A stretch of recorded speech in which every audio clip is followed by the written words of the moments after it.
Hi viewers welcome to our channel. ప్రస్తుతం మనతో పాటు senior journalist Damu Bala sir వారితో మాట్లాడదాం.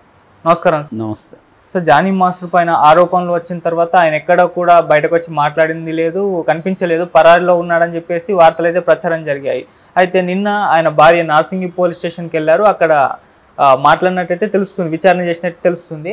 అయితే జానీ మాస్టర్ని అరెస్ట్ చేశారు, ఈరోజు హైదరాబాద్కి తీసుకొస్తున్నారు అని అన్నారు. అయితే జానీ మాస్టర్ని పట్టించింది మరెవరో కాదు, అతని భార్య అని కూడా అంటున్నారు. ఆమె ఇన్ఫర్మేషన్ చెప్పి గోవాలో ఉన్నాడని చెప్పేసి అరెస్ట్ చేయించింది అంటున్నారు. నిజంగా ఆయన భార్య పట్టించిందా, ఎందుకు పట్టించినట్టు? అలాగే మరి మీడియాతో కూడా మాట్లాడింది కదా, ఏం మాట్లాడింది సార్ మీడియాతో? మామూలుగా అయితే ఏం వార్తలు వచ్చాయంటే జానీ భార్యతో కలిసి ఒక ఫ్రెండ్ కార్లో లడక్ వెళ్ళాడు అనే ఒక వార్త వచ్చింది. దాని తర్వాత అతను గోవాలో ఉన్నాడు, బెంగళూరులో ఉన్నాడు, నెల్లూరులో ఉన్నాడు, ఇలాగా రకరకాల వార్తలు వచ్చాయి. అయితే నిన్న ఈవినింగ్కి క్లియర్గా తెలిసిన విషయం ఏమంటే ఇతన్ని గోవాలో పట్టుకున్నారు. గోవాలో మేజిస్ట్రేట్ ముందు హాజరుపరిచి మేజిస్ట్రేట్ పర్మిషన్ తీసుకొని ఇతని మీద ఈ కేసులు ఉన్నాయి, ఆ ఎఫ్ఐఆర్ అవన్నీ చూపించి అక్కడి నుంచి ట్రాన్సిట్ వారెంట్ తీసుకొని ట్రాన్సిట్ వారెంట్తో అతన్ని పట్టుకొచ్చారు. నిన్నంతా కూడా విచారణ జరిపారు. అతన్ని ఒక ఫామ్ హౌస్లో ఉంచి అఫీషియల్గా ఈరోజు అరెస్ట్ని చూపిస్తారు, అంటే కోర్టుకు పెడతారు. ఈరోజే పట్టుకున్నట్టు చెప్పచ్చు, లేదా నిన్న పట్టుకున్న 24 గంటలు లోపలే కోర్టుకు ప్రొడ్యూస్ చేయాలి. కాబట్టి 24 గంటల్లో నిన్నెప్పుడు అది లెక్కేసుకొని వాళ్ళు దాన్ని బట్టి చేస్తారు. మామూలుగా 2 రకాలు ఉంటాయి. ఒకటి తప్పించుకొని వెళ్ళిన వాళ్ళని వీళ్ళు ట్రేస్ చేసి పట్టుకోవడం, రెండోది వాళ్ళే దొరికిపోవడం కావాలని. ఈ 2 జరుగుతాయి.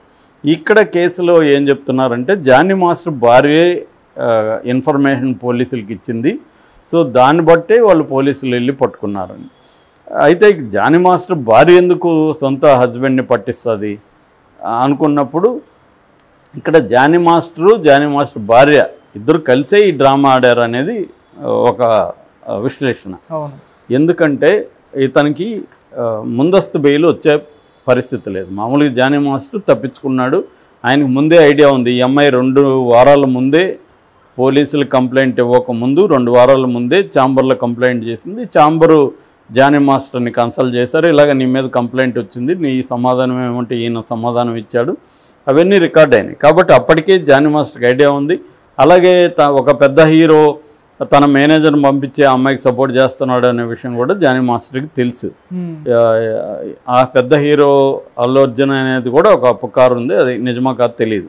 ఏదేమైనా జానీ మాస్టర్కి అర్థమైంది ఆ అమ్మాయికి ఒక పెద్ద సపోర్ట్ అయితే ఉంది, ఆ అమ్మాయి ఇప్పుడు పోలీస్ కేసు పెట్టచ్చు అని జానీ మాస్టర్ అయితే ఎస్కేప్ అయినట్టుగా మనకు అర్థమవుతుంది.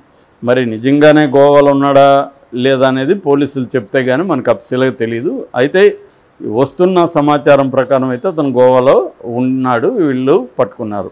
ఈ గోవాలో ఉన్న విషయాన్ని ట్రేస్ చేసి కాకుండా భార్య చెప్పింది అనేది వెర్షన్. భార్యకి కూడా మళ్ళీ జానీ మాస్టర్ చెప్పాడని, అంటే అడ్వకేట్ చెప్పాడని. అడ్వకేట్ ద్వారా వీళ్ళకి అర్థమైంది ఏమంటే మనము పారిపోయి ఎక్కువ కాలం ఉండడం వల్ల ఏం జరగదు, సో దీన్ని ఫేస్ చేయాలి అనేదే డిసైడ్ అయ్యారు. ఈవెన్ మంచు మనోజ్ కూడా నిన్న ట్వీట్ చేస్తాడు, ఫేస్ చెయ్యి, నీ మీద నువ్వు తప్పు చేస్తుంటే ఒప్పుకో, దానికి శిక్ష అనుభవించు, తప్పు చేయకపోతే పోరాడు, నిరూపించుకో అనేది చెప్పాడు. అది బాగానే ఉంది కానీ అంత ఈజీ కాదు ఈ వ్యవహారాలు. ఏదేమైనా సరే అతను ఫేస్ చేయడానికి నిర్ణయించుకున్నాడు. అందుకని పోలీసులకి దొరికిపోతేనే మంచిది. ఎట్లాగూ ముందస్తు బెయిల్ వేసి అది క్యాన్సిల్ అయిందనుకో మళ్ళీ రెగ్యులర్ బెయిల్ రావడం కష్టమవుతుంది. దాని బదులు లొంగిపోయి అరెస్ట్ అయ్యి జైలుకి వెళ్ళినప్పుడు అప్పుడు బెయిల్కి వేసుకుంటే మనకు వచ్చే అవకాశం ఉంది అనేది లాయర్ల సజెషన్ మేరకు ఇతను భార్య పోలీసులకి చెప్పి పలానా దగ్గర ఉన్నాడంటే అతన్ని పోయి పట్టుకొని వచ్చారు. కాబట్టి ఒక రకంగా జానీ మాస్టరే భార్య ద్వారా సరెండర్ అయినట్టుగా మనం అర్థం చేసుకోవచ్చు, తనే దొరికిపోయాడు కావాలని. సో ఎందుకంటే పోలీసుల్ని మనం ఇబ్బంది పెట్టే కొద్దీ వాళ్ళకి కోపం వస్తూ ఉంటుంది, మన మీద వ్యవహారాలన్నీ ఇదవుతాయి. ఇప్పుడు రెండోది మీడియా కూడా దీని మీద పొలవలుగా రాస్తూనే ఉంటుంది. ఒకసారి సరెండర్ అయిపోయి జైలుకి వెళ్ళిపోయినాం అనుకో మీడియా కూడా ఇంకా వార్తలు రాయడానికి ఏముంటుంది కొత్తగా, కాబట్టి తగ్గిపోతుంది, వేరే అంశం మీదకి వెళ్ళిపోతుంది. ఇవన్నీ జానీ మాస్టర్కి అడ్వకేట్స్ వాళ్ళు సలహా ఇచ్చారు. జానీ మాస్టర్ కూడా అతనేమీ బుర్రలేనోడు కాదు, తెలివైనోడే. లేకపోతే ఈ స్థాయిలో అతను సక్సెస్ ఎలా సాధించాడు, హార్డ్ వర్క్, నాలెడ్జి, ఇతరులతో డీల్ చేసే మెథడ్స్ ఇవన్నీ తెలియకుండా ఒక వ్యక్తి ఎక్కడో అనామకంగా నెల్లూరు నుంచి ఒక కుర్రవాడు వచ్చి ఈ స్థాయిలో నేషనల్ లెవెల్లో సక్సెస్ అయ్యాడంటే ఇట్స్ నాట్ ఏ జోక్. ఖచ్చితంగా అతను హార్డ్ వర్క్ చేశాడు, సిన్సియర్ వర్క్, క్రియేటివ్ ఇవన్నీ ఉన్నాయి. సో వీటితో పాటు అతనిలో ఎప్పుడైనా ప్రతి మనిషిలో అనేక కోణాలు ఉంటాయి, ప్రతి మనిషిలో అనేక ముఖాలు ఉంటాయి. ఆ ముఖం అనేది కొన్ని ముఖాలు యాంటీలాగా ఉంటే ఆ మొత్తం బాడీకే అది ఇబ్బంది. అలాగే ఈయన ఏమన్నా లీగల్గా వెళ్ళి ఉంటే ఈ సెక్షన్ల ప్రకారం కానీ అతను క్రైమ్ చేసినాడని నిరూపిస్తే అతనికి మినిమం 20 ఏళ్ళు జైలు శిక్ష, అంతకంటే తక్కువ పడే అవకాశం లేదు. అంత పడే అవకాశం ఉంది. మరి ఆ స్థాయికి వెళ్తుందా లేదు, జనరల్గా అయితే వెళ్ళవు ఇట్లాంటి కేసులు, మేనేజ్ చేసుకుంటారు. ఎందుకంటే ఆ అమ్మాయి కూడా ఇతనికి 20 ఏళ్ళు జైలు శిక్ష విధించాలని ఆ అమ్మాయికి ఏమి ఉండదు. ఆ అమ్మాయికి ఏదో కోరికలు ఉంటాయి, నాకు ఇతను హీరోయిన్ చేయలేదు, నన్ను మెయిన్ స్ట్రీమ్ కొరియోగ్రాఫర్గా చేయలేదు అనేది ఏదో ఉంటుంది. దాంతో ఇప్పుడు నాకు ఈ నష్టం జరిగింది, నీతో ఇన్ని రోజులు నీకు నేను సుఖం ఇచ్చాను కాబట్టి నువ్వు నాకు కాంపన్సేషన్ ఇయ్యి అనేది ఏదో డిమాండ్లు ఉంటుంది. సో ఇతను విల్లా ఇవ్వడమో డబ్బులు ఇవ్వడమో ఎక్కడో చేసి సెటిల్ చేసుకోవాలి. మామూలుగా ఇలాంటివి అలాగే అయిపోతాయి. ఒకవేళ అవుతుందేమో చూద్దాం, లీగల్గా అయ్యి ఇతనికి శిక్ష పడుతుందేమో చూద్దాం. ఏదేమైనా ఇతని నుంచి గుణపాఠం అయితే జనాలు నేర్చుకోవాలి. ఆల్రెడీ సినిమా ఇండస్ట్రీలో డిస్కషన్లు జరుగుతున్నాయి ఇతని మీద. సో ఈ యాంగిల్లో భార్య రోల్ ఏంటి, ఇతని భార్య, ఇతను 10 ఏళ్లకు ముందు పెళ్ళి అయిందని చెప్తున్నారు. ఆమె కూడా క్లాసికల్ డాన్సరు, ఆమె అసలు పేరు సుమలత, పెళ్ళైనాక ఆమె ఆయేషగా మారిందని చెప్తున్నారు. ఆమె అయితే గట్టిగా భర్తని సపోర్ట్ చేస్తుంది. మామూలుగా టిపికల్ భార్యలు ఎవరైనా కూడా సపోర్ట్ చేస్తారు, బట్ ఈమె స్ట్రాంగ్గా సపోర్ట్ చేస్తుంది, భర్త కోసం కొట్లాడుతుంది. నిన్న కూడా మీడియాతో కొట్లాడింది, తర్వాత మీడియాతో మాట్లాడింది, నార్సింగ్ పోలీస్ స్టేషన్కి వెళ్ళింది. ఎందుకంటే ఈమె మీద కూడా అమ్మాయి ఆరోపణలు పెట్టారు కాబట్టి పోలీసులు విచారించాలి, నీ మీద ఆరోపణ పెట్టారు నువ్వేందనేది. సో ఆమెను కూడా అరెస్ట్ చేస్తారా అనేది కూడా చూడాలి. ప్రస్తుతానికైతే పోలీసులు ఆమెకి పార్టీ 1 నోటీసులు ఇచ్చి విచారించేసి వదిలేశారు.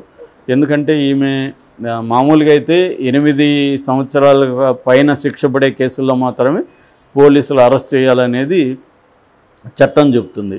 అందుకని 8 సంవత్సరాల లోపలైతే జనరల్గా నోటీసులు ఇచ్చి విచారించాలి. కానీ పోలీసులు అలా చేయరు అనుకో, అది వేరే విషయం. కాకపోతే ఇక్కడ ఆమెను పిలిచి విచారించారు. ఆమె విచారణలో ఏం చెప్పింది అనేది మనకు తెలియదు. బయట వచ్చి నాకు మాత్రం మీడియాతో ఏం చెప్పిందంటే, ఆ అమ్మాయి అలిగేషన్స్ అన్నీ తప్పు, ఆ అమ్మాయితో మా భర్తకు అలాంటి సంబంధం లేదు, మా భర్తకి అందరికి హెల్ప్ చేసే నేచర్ ఉంది, తను చాలా హార్డ్ వర్కరు, సిన్సియరు, హెల్ప్ చేశాడు. ఈ అమ్మాయికి ఏంటంటే, ఈ అమ్మాయికి వాళ్ళ తల్లికి విపరీతమైన యాంబిషన్స్ ఉన్నాయి, హీరోయిన్ కావాలి, మెయిన్ స్ట్రీమ్ కొరియోగ్రాఫర్ కావాలనే యాంబిషన్స్ ఉన్నాయి. అది జరగకపోయేసరికి నా భర్త మీద అమ్మాయి ఇలాంటి ఇది పెట్టింది. నా భర్తతోనే అఫైర్ ఉందని గ్యారంటీ ఏముంది, ఆ అమ్మాయికి అనేక మంది అఫైర్లు ఉన్నాయని పుకార్లు ఉన్నాయి, మాకు తెలుసు, చాలామంది చెప్తారు అమ్మాయికి చాలామంది అఫైర్లు ఉన్నాయి. సో నా భర్తతోనే ఉందని గ్యారంటీ ఏముంది అనేది కూడా అనింది. అట్లాగే అమ్మాయి 17 ఏళ్లలోనే నా భర్త అత్యాచారం చేశాడంటున్నా, దానికి ప్రూఫ్ ఉందా అనేది కూడా అమ్మాయి అడిగింది, ఈమె అడిగింది. సో ఈమె అడిగిన దాంట్లో ఏమీ ఇది లేదు, భర్తను కూడా ఆమె సపోర్ట్ చేస్తుంది. సహజంగా జరిగేదే ఇది. వాళ్ళ ఇప్పుడు భార్యలు అడ్డం తిరిగితే వాళ్ళకి ఆల్రెడీ ఆమెకు ఒక బాబు పాప, ఆమెకి అర్థమవచ్చు మేబీ అమ్మాయితో అఫైర్ ఉండొచ్చు మన హస్బెండ్కి. అంత మాత్రాన్ని ఇప్పుడు మనం సపోర్ట్ చేయకపోతే మన ఫ్యామిలీకి ఇబ్బంది, నేను వీధన పడతాననేది ఆమెకు ఉండొచ్చు, కాపాడుకోవాలనేది ఆమె అనుకోవచ్చు టిపికల్గా. సో రెండోది, ఆమెకు కూడా తెలిసి ఉండొచ్చు ఇతను ఏదో రేపులు చేసే వ్యక్తి కాదు, ఆ అమ్మాయితో ఏదో అఫైర్లు అయితే పెట్టుకుంటాడు. ఎందుకంటే ఈమె కూడా డ్యాన్స్ నేర్చుకున్నాము, ఈమెకి ఆ డ్యాన్స్ మాస్టర్ల చుట్టూ ఉండే ప్రపంచం మీద అండర్స్టాండింగ్ ఉంటుంది, సంబంధాల మీద. సో ఏదేమైనా ఆమె అయితే సపోర్ట్ చేస్తుంది, గట్టిగా నిలబడుతుంది. ఇతని మీద అయితే కేసు అయితే పెట్టారు. ఈ యాంగిల్లో ఇప్పుడు కొత్త బయటకు వస్తున్నాయి. రాకేష్ మాస్టర్ వీడియో కూడా బయటకు వచ్చింది. రాకేష్ మాస్టర్ గతంలో జానీని చాలా పొగుడుతున్నాడు, ఒకసారి చెంపదెబ్బ కొట్టానని కూడా చెప్పాడు. ఎందుకంటే జానీ మాస్టర్ ఒక గురువులాగా భావించే ప్రకాష్ అని అతన్ని వాడు వీడు అన్నాడని ఇతను చెంపదెబ్బ కొట్టాడని, మళ్ళీ జానీ మాస్టరే సారీ చెప్పి ఇంటికి వచ్చాడని, తనని తండ్రిలాగా చూసుకున్నాడు జానీ మాస్టర్ అని కూడా రాకేష్ మాస్టర్ చెప్తున్న వీడియోలు వచ్చాయి. ఈ రెండు వైపులు వస్తుంటాయి. జానీ మాస్టరు నీచుడు, ఘోరమైనోడు అని చెప్పే డ్యాన్స్ మాస్టర్లు కొంతమంది చెప్పినవి ఇవి వస్తున్నాయి. జానీ మాస్టర్ చాలా మంచి వ్యక్తి, చాలామందికి హెల్ప్ చేస్తాడనేవి వస్తున్నాయి. ఇవన్నీ పబ్లిక్ కన్జంప్షన్కి ఒక నెరేటివ్స్ రకరకాలుగా వస్తుంటాయి జరిగినప్పుడు. దాన్ని బేస్ చేసుకొని ఎవరి ఒపీనియన్ వాళ్ళు ఫామ్ చేసుకుంటుంటారు. కానీ ఓవరాల్గా లీగల్గా మాత్రమే ఎప్పటికైనా నిలబడతాయి. మిగతావన్నీ ఎవరు నీతిమంతులని మనం అతన్ని జడ్జి చేస్తాం. జడ్జి చేసే వాళ్ళ లైవ్స్లో బోల్డ్ వ్యవహారాలు జరగవా, వాళ్ళు నీతిమంతులా? కాబట్టి మోరల్ యాంగిల్ నుంచి అతన్ని జడ్జి చేయడం అనేది, అతన్ని కానీ ఆ అమ్మాయిని కానీ జడ్జి చేయడం అనేది కరెక్ట్ కాదు. లీగల్గా నేరం చేస్తుంటే ఇతను ఆ సెక్షన్లు వర్తిస్తే ఆ అమ్మాయి స్ట్రాంగ్గా నిలబడి